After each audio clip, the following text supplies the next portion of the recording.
presented by Maithili Express Music.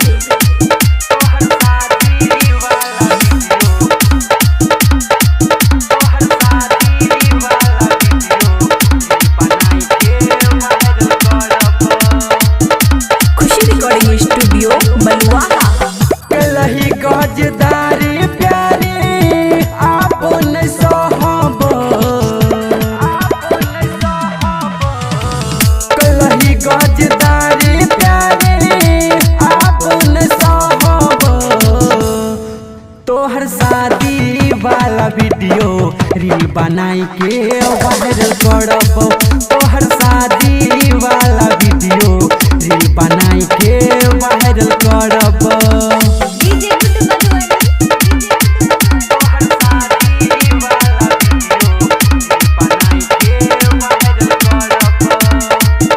Khushi recording studio बलुआहा चाहे रहियो हमहू ते बहुते गे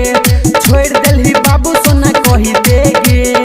कमी की के लियो प्यार करई में चल गेली भोर हईते गे चाहे रहियो हमहू ते बहुते गे छोड़ देलही बाबू सोना कही देगे कमी की के लियो प्यार करई में चल गेली भोर हईते गे जेते बेर कलही छाला सबटा जोड़ब तोहर शादी वाला वीडियो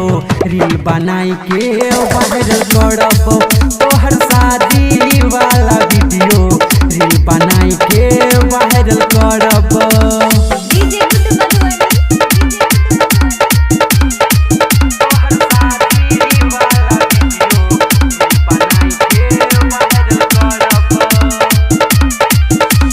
याद आबै छै उ बतिया गे घर के लागै छै छतिया गे हाथ पकड़ के घूमै रहियै बरदीपुर के हटिया गे याद आबै छै उ बतिया गे घर के लागै छै छतिया गे हाथ पकड़ के घूमै रहियै बरदीपुर के हटिया गे सकी अमान अजी के जाके बताइब तोहर शादी वाला वीडियो रील बनाई के वायरल करब तोहर शादी वाला वीडियो रील बनाई के वायरल करब खुशी रिकॉर्डिंग स्टूडियो बलुआहा।